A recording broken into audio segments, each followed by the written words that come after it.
ओम शांति। 20 अक्टूबर 2023 के ईश्वरीय महावाक्य। पहले सुनते हैं मुरली के मुख्य पॉइंट्स। बाबा ने कहा, तुम बच्चों को इस रौरव नरक से संबंध तोड़ एक बाप से जोड़ना चाहिए। इस पुरानी दुनिया को भूल नई दुनिया स्वर्ग को याद करो। यह तो कर्म बंधन की दुनिया है, इससे दिल हट जानी चाहिए। तुम्हें इस छीछी दुनिया और पतित शरीर से मोह मिटाना है। अभी तुम सब बच्चे ज्ञान सागर बाप द्वारा ज्ञान सुन रहे हो, लेकिन यह ज्ञान बुद्धि में उनके ही बैठेगा जो विशाल बुद्धि है और मोह भी नष्ट है। अगर कोई की बुद्धि में मेरा धन, मेरा पति या मेरे बच्चे यह सब रहता है, वह उच्च पद पा नहीं सकते। उच्च पद वही पाएंगे जो सबको रचता और रचना का परिचय देते रहते हैं, खूब सेवा करते हैं। तुम कन्याओं माताओं को सर्विस करने का बड़ा नशा रहना चाहिए। फिर बाबा ने कहा, तुम ईश्वरीय सेवाओं में कुछ भी लगाते हो तो बाबा इन कौड़ियों के बदले हीरे मोती देते हैं। इसलिए कभी यह अभिमान ना आए कि हमने बाप को दिया। जो पारलौकिक साजन को याद नहीं करते, लौकिक संबंधियों को ही याद करते रहते हैं, तो गोया कच्ची सगाई है। उनको सौतेले बच्चे कहेंगे, मातेले नहीं। और लास्ट में बाबा ने कहा, तुम मुरलीधर के बच्चों को भी मुरलीधर बनना चाहिए। लेकिन कभी यह अहंकार न आए कि हमने बहुत अच्छी मुरली सुनाई। सदा स्मृति रहे, तुम जो सुनाते हो वह सब बाप का दिया हुआ ज्ञान है। और अब सुनते हैं महावाक्यों को विस्तार से। मुरली का सार। मीठे बच्चे, देह सहित सब कुछ भूल एक बाप को याद करो, तब कहेंगे मातेले बच्चे। इस पुरानी दुनिया से अब तुम्हारी बुद्धि हट जानी चाहिए। प्रश्न, बाप का ज्ञान किन बच्चों की बुद्धि में सहज ही बैठ जाता है? उत्तर, जो गरीब बच्चे हैं, जिनका मोह नष्ट है और बुद्धि विशाल है, उनकी बुद्धि में सारा ज्ञान सहज बैठ जाता है। बाकी जिनकी बुद्धि में रहता हमारा धन, हमारा पति, वह ज्ञान को धारण कर उच्च पद नहीं पा सकते। बाप का बनने के बाद भी लौकिक संबंधों को याद करना माना कच्ची सगाई है। उन्हें सौतेला कहा जाता है। गीत, मरना तेरी गली में, जीना तेरी गली में। ओम शांति। मीठे मीठे बच्चों ने गीत का अर्थ तो आपे ही समझा होगा। अब जीते जी आकर के बाप का बनना है।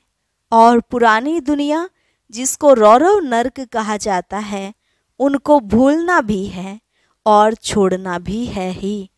रौरव नरक को भूल फिर स्वर्ग को याद करना है।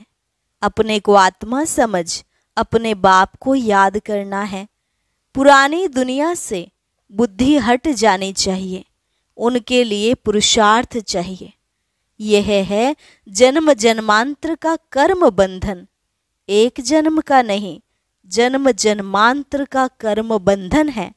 कितने पाप किस किस के साथ किए हैं, वह सब जन्म ले भोगने पड़ते हैं। तो इस कर्म बंधन की दुनिया को भूल जाना है। यह छीछी दुनिया है, पतित शरीर है ना, इससे मोह मिटाना है। गरीबों का मोह सहज मिट जाता है। साहूकारों का मुश्किल मिटता है। वे समझते हैं हम स्वर्ग में सुखी बैठे हैं, गरीब दुखी हैं। यूं तो सारा भारत गरीब है, फिर उनमें भी जो गरीब हैं वह झट उठाते हैं। उन्हों के लिए ही बाप आते हैं। गरीबों को जास्ती वर्षा मिलता है। सब सेंटर्स में देखो, साहूकार कोई मुश्किल ठहर सकते हैं। स्त्रियां भी गरीब घरों की ही आती हैं। धनवान को तो पति से सुख मिलता है, इसलिए उनसे बुद्धि योग टूट नहीं सकता। गरीब ही अक्सर करके ज्ञान लेते हैं। बाप है ही गरीब निवाज, जिस बाप को सब याद करते हैं, परंतु ड्रामानुसार भक्त भगवान को जानते नहीं हैं। भगवान तो है ही भक्तों का रक्षक, भक्ति का फल देने वाला, सद्गति दाता एक बाप है। तुम बच्चे बाप द्वारा अभी ज्ञान की बातें सुन रहे हो। यह ज्ञान उन्हीं बच्चों की बुद्धि में बैठता है जिनकी बुद्धि विशाल है, मोह नष्ट है, जिनकी बुद्धि में रहता है कि हमारा पति, हमारा धन आदि है, वह उच्च पद पा नहीं सकते। पद वह पाते हैं जो रचता और रचना का परिचय देते हैं। बाप को पहचाने बिगर साजन से सगाई कैसे हो सकती है? कन्या की सगाई होती है तो उनको चित्र आदि दिखाते हैं, फलाने का बच्चा है, यह ऑक्यूपेशन है, आगे दिखलाते नहीं थे, ऐसे ही शादी करा देते थे। तो भी उनका ऑक्यूपेशन तो बताते हैं ना। यहाँ कोई कोई बच्चे अपने बाप को अथवा साजन को जानते ही नहीं हैं, तो सगाई कैसे हो? नंबरवार है। कईयों की कच्ची सगाई है, पारलौकिक साजन को याद नहीं करते। लौकिक साजन को, लौकिक संबंधियों आदि को याद करते रहते तो गोया कच्ची सगाई है। उनको सौतेले बच्चे कहा जाता है, पक्के को मातेले बच्चे कहा जाता है। मातेले बच्चे बहुत थोड़े हैं, भट्टी में इतने पड़े, उनमें से कितने कच्चे निकल पड़े, अपने साजन को पहचानते ही नहीं। जैसे पारा हथेली पर ठहरता ही नहीं है, वैसे ही याद भी इतनी मुश्किल है, घड़ी घड़ी भूल जाते हैं। 25-30 वर्ष वाले भी पूरा याद नहीं कर सकते हैं। तुम जानते हो, पारलौकिक साजन स्वर्ग के 21 जन्म लिए महारानी महाराजा बनाने वाला है, सृष्टि के आदि मध्य अंत को जानने वाला है। सजनियों को इतना समझाते हैं तो भी बुद्धि में बैठता नहीं है। बुद्धि पुरानी दुनिया के बंधनों में भटकती रहती है। समझते नहीं हैं कि मैं बंधन में हूँ। संबंध तो चाहिए एक का, बाकी सब है बंधन। बच्चों को समझाया जाता है एक से संबंध रखो। वह तुमको सृष्टि के आदि मध्य अंत की शिक्षा देते हैं। तुम जानते हो, आधा कल्प है ज्ञान कांड, आधा कल्प है भक्ति कांड।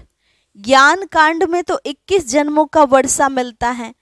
वहाँ है सतो प्रधान, फिर सतो प्रधान से नीचे सतो में, फिर सतो से गिरकर रजो में आना है। जब सतो पूरा होता है तो ज्ञान कांड पूरा हो जाता है। द्वापर से भक्ति शुरू होती है, वह भी पहले सतो प्रधान भक्ति होती है, फिर भक्ति भी सतो रजो तमो में आती है। व्यभिचारी होने से भक्ति फिर गिरती जाती है। अब यह जानना और किसको समझाना तो बहुत सहज है। तुम बच्चों को रौरव नरक से संबंध तोड़ एक से रखना चाहिए। एक बाप से संबंध रखने की प्रैक्टिस करो। बाप को याद करने से ही विकर्म विनाश होंगे। गरीब अच्छी मेहनत करते हैं तो बलिहारी गरीबों की है। बाप भी गरीबों पर बलिहार जाते हैं। शुरुआत में कितने गोप थे, कितनी माताएं थी, कितने खत्म हो गए, बाकी थोड़े रहे हैं। माताएं भी थोड़ी रही। हाँ, कोई कोई साहूकार घर की भी रह गई, जैसे क्वीन, मदर, देवी आदि। अब तुम्हें मूल बात समझानी है कि जिस भगवान को सब याद करते हैं उसका परिचय क्या है। पतित पावन बाप जो राजयोग सिखलाकर नर से नारायण बनाते हैं, उनको नहीं जानेंगे तो तुम पाप करते रहेंगे, बाप को गाली देते रहेंगे। सम्मेलन तो बहुत होते रहते हैं, वहाँ पर समझाने वाले बड़े तीखे चाहिए। समझाना चाहिए, तुम वेदों की महिमा समझते हो, परंतु इससे कोई फायदा तो होता नहीं। फायदा तो एक बाप से ही होता है जिसको हम जानते हैं, तुम नहीं जानते हो। आओ तो हम आपको समझाएं। बाप को पहचाने बिना वर्षा कैसे मिलेगा? बाप का वर्षा है मुक्ति जीवन मुक्ति, गति सदगति। यह अक्षर सुनाते ही बाप हैं। तुम बच्चों को याद रखना चाहिए, और कोई चीज से फायदा नहीं। बाप को और रचना के आदि मध्य अंत को जानना है। इसमें भी आधा कल्प है भक्ति कांड, आधा कल्प है सदगति ज्ञान कांड। भल सम्मेलन करते हैं, परंतु खुद ही मूंझे हुए हैं, समझते कुछ भी नहीं। तुम्हें सबको बाप का परिचय देना है। जब बहुतों को परिचय मिल जाएगा तब कहेंगे कमाल है। यह तो सारे सृष्टि के आदि मध्यांत का राज चित्रों सहित बतलाते हैं। माताओं को बड़ा नशा रहना चाहिए। पुरुष मदद करने के लिए तैयार हैं, डायरेक्शन बाप देते हैं। करना कन्याओं माताओं को है। आजकल कन्याओं माताओं की महिमा जास्ती है। गवर्नर प्राइम मिनिस्टर भी माताएं बनती हैं। एक तरफ है वह माताएं, एक तरफ हो तुम पांडवों की माताएं। उन्हों की उछल जास्ती है क्योंकि उनका राज्य है। तुमको तो 3 पैर पृथ्वी के भी नहीं मिलते हैं। बाप तुम बच्चों को अनेक राज समझाते रहते हैं। तुम अभी स्वर्ग का वर्षा पाते हो। साजन तुमको श्रृंगारते हैं, महारानी बना देते हैं।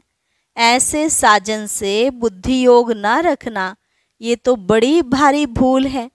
बच्चों को समझाते तो बहुत हैं, तुम सिर्फ ज्ञान और भक्ति का कॉन्ट्रास्ट बताओ। भारत में ही गाया हुआ है, दुख में सिमरन सब करें, सुख में करे ना कोई। सुख में क्यों याद करेंगे? अभी वह नई दुनिया स्थापन हो रही है, परंतु सुख का वर्षा भी पूरा लेना चाहिए। माता पिता जानते हैं हर एक कितना लायक है। मौत जब नजदीक आएगी तो बताएंगे तुमने पुरुषार्थ पूरा नहीं किया है, तब तुम्हारा हाल ऐसा हुआ है। वह भी बताएंगे कि तुम किस किस्म की प्रजा में जाएंगे, किस किस्म के नौकर चाकर बनेंगे, सब बताएंगे। अच्छा, कई बच्चे समझते हैं आज हमने मुरली बहुत अच्छी चलाई, परंतु नहीं, यह तो शिव बाबा आकर मदद करते हैं। अपना अहंकार नहीं होना चाहिए। तुमको तो बाप सिखलाते हैं जो तुम सुनाते हो। बाप ना होता तो तुम्हारी मुरली काहे की? मुरलीधर के बच्चों को मुरलीधर बनना चाहिए, नहीं तो उच्च पद पा नहीं सकेंगे। भल कुछ न कुछ फायदा हो जाता है। कोई सेंटर खोलते हैं तो बहुत आशीर्वाद मिलती है। इतना समय पढ़ाई की है तो आप ही सर्विस कर सेंटर जमाना चाहिए। खुद सीखते हैं तो क्या औरों को नहीं सिखला सकते? ब्रह्मा कुमारी की मांगनी करते हैं तो बाबा समझ जाते हैं। शायद खुद में इतना ज्ञान नहीं है, बाकी यहाँ आकर क्या करते हैं? बाबा तो समझाते हैं बादल आए, रिफ्रेश होकर जाएं और वर्षा बरसाएं, नहीं तो पद कैसे पाएंगे? मम्मा बाबा कहते हो तो गद्दी पकड़कर दिखाओ। यह भी कोई को अहंकार नहीं आना चाहिए कि हमने दिया। तुम कुछ भी ना दो, बाबा तुमको कौड़ी के बदले हीरा देने से भी छूट जाएगा। अच्छा, मीठे मीठे सिकिलधे बच्चों प्रति माता पिता बाप दादा का याद प्यार और गुड मॉर्निंग। रूहानी बाप की रूहानी बच्चों को नमस्ते। रूहानी बच्चों की रूहानी बाप दादा को नमस्ते नमस्ते गुड मॉर्निंग। धारणा के लिए मुख्य सार: एक के साथ सर्व संबंध रख। बुद्धि योग अनेक बंधनों से निकाल लेना है। एक के साथ पक्की सगाई करनी है। बुद्धि योग भटकाना नहीं है, बाप समान मुरलीधर बनना है। मैंने अच्छी मुरली चलाई, इस अहंकार में नहीं आना है। बादल भरकर वर्षा करनी है। पढ़ाई की है तो सेंटर जमाना है। वरदान: बाप को सामने रख। ईर्ष्या रूपी पाप से बचने वाले विशेष आत्मा भव। बाप को सामने रख। ईर्ष्या रूपी पाप से बचने वाले विशेष आत्मा भव। ब्राह्मण आत्माओं में हम शरीक होने के कारण ईर्ष्या उत्पन्न होती है। ईर्ष्या के कारण संस्कारों का टक्कर होता है। लेकिन इसमें विशेष सोचो कि यदि हम शरीक किसी विशेष कार्य के निमित्त बना है तो उनको निमित्त बनाने वाला कौन? बाप को सामने लाओ तो ईर्ष्या रूपी माया भाग जाएगी। अगर किसी की बात आपको अच्छी नहीं लगती है तो शुभ भावना से ऊपर दो, ईर्ष्यावश नहीं। आपस में रेस करो, रीस नहीं, तो विशेष आत्मा बन जाएंगे। बाप को अपना साथी बनाकर माया के खेल को साक्षी हो देखते चलो। बाप को अपना साथी बनाकर माया के खेल को साक्षी हो देखते चलो। और अभी मातेश्वरी जी के मधुर महावाक्य, अपना असली लक्ष्य क्या है? पहले पहले यह जानना जरूरी है कि अपना असली लक्ष्य क्या है, वो भी अच्छी तरह से बुद्धि में धारण करना है। तभी पूर्ण रीति से उस लक्ष्य में उपस्थित हो सकेंगे। अपना असली लक्ष्य है, मैं आत्मा उस परमात्मा की संतान हूँ, असल में कर्मातीत हूँ। फिर अपने आप को भूलने से कर्म बंधन में आ गई। अब फिर से वो याद आने से, इस ईश्वरीय योग में रहने से अपने किए हुए विकर्म विनाश कर रहे हैं। तो अपना लक्ष्य हुआ, मैं आत्मा परमात्मा की संतान हूँ। बाकी कोई अपने को हमसो देवता समझ उस लक्ष्य में स्थित रहेंगे तो फिर जो परमात्मा की शक्ति है वो मिल नहीं सकेगी और ना फिर तुम्हारे विकर्म विनाश होंगे। अब यह तो अपने को फुल ज्ञान है, मैं आत्मा परमात्मा की संतान, कर्मातीत हो भविष्य में जाकर जीवन मुक्त देवी देवता पद पाएंगे। इस लक्ष्य में रहने से वह ताकत मिल जाती है। अब ये जो मनुष्य चाहते हैं, हमको सुख शांति पवित्रता चाहिए, वो भी जब पूर्ण योग होगा तभी प्राप्त होगी। बाकी देवता पद तो अपनी भविष्य प्रारब्ध है, अपना पुरुषार्थ अलग है और अपनी प्रारब्ध भी अलग है, तो यह लक्ष्य भी अलग है। अपने को इस लक्ष्य में नहीं रहना है कि मैं पवित्र आत्मा आखिरीन परमात्मा बन जाऊंगी, नहीं, परंतु हमको परमात्मा के साथ योग लगाए पवित्र आत्मा बनना है। बाकी आत्मा को कोई परमात्मा नहीं बनना है। इस अविनाशी ज्ञान पर अनेक नाम रखे हुए हैं। मातेश्वरी जी कहते, इस अविनाशी ईश्वरीय ज्ञान पर अनेक नाम धरे गए हैं, रखे गए हैं। कोई इस ज्ञान को अमृत भी कहते हैं, कोई ज्ञान को अंजन भी कहते हैं। गुरु नानक ने कहा ज्ञान अंजन गुरु दिया, कोई ने फिर ज्ञान वर्षा भी कहा है, क्योंकि इस ज्ञान से ही सारी सृष्टि सब्ज अर्थात हरी भरी बन जाती है। जो भी तमो प्रधान मनुष्य हैं वो सतोगुणी मनुष्य बन जाते हैं और ज्ञान अंजन से अंधियारा मिट जाता है। इस ही ज्ञान को फिर अमृत भी कहते हैं, जिससे जो मनुष्य 5 विकारों की अग्नि में जल रहे हैं उससे ठंडे हो जाते हैं। देखो गीता में परमात्मा साफ कहता है, कामेषु क्रोधेषु, उसमें भी पहला मुख्य है काम, जो ही 5 विकारों में मुख्य बीज है। बीज होने से फिर क्रोध, लोभ, मोह, अहंकार आदि झाड़ पैदा हो जाता है। उससे मनुष्यों की बुद्धि भ्रष्ट हो जाती है। अब उस ही बुद्धि में ज्ञान की धारणा होती है। जब ज्ञान की धारणा पूर्ण बुद्धि में हो जाती है तभी विकारों का बीज खत्म हो जाता है। लोग तो सिर्फ ऐसे ही कहते हैं कि मर्यादा में रहो, परंतु असल मर्यादा कौन सी थी? वो मर्यादा तो आजकल टूट गई है। कहाँ वो सतयुगी त्रेता युगी देवी देवताओं की मर्यादा, जो गृहस्थ में रहकर कैसे निर्विकारी प्रवृत्ति में रहते थे, अब वो सच्ची मर्यादा कहाँ है? आजकल तो उल्टी विकारी मर्यादा पालन कर रहे हैं। एक दो को ऐसे ही सिखलाते हैं कि मर्यादा में चलो। मनुष्य का पहला क्या फर्ज है वो तो कोई नहीं जानता। बस इतना ही प्रचार करते हैं कि मर्यादा में रहो, मगर इतना भी नहीं जानते कि मनुष्य की पहली मर्यादा कौन सी है। मनुष्य की पहली मर्यादा है निर्विकारी बनना। अगर कोई से ऐसा पूछा जाए तुम इस मर्यादा में रहते हो, तो कह देते हैं आजकल इस कलयुग की सृष्टि में निर्विकारी होने की हिम्मत नहीं है। अब मुख से कहना कि मर्यादा में रहो, निर्विकारी बनो, इससे तो कोई निर्विकारी बन नहीं सकता। निर्विकारी बनने के लिए पहले इस ज्ञान तलवार से इन 5 विकारों के बीज को खत्म करना है, तभी विकर्म भस्म हो सकेंगे। अच्छा, और अब सुनते हैं आज का अव्यक्त ज्ञान मोती।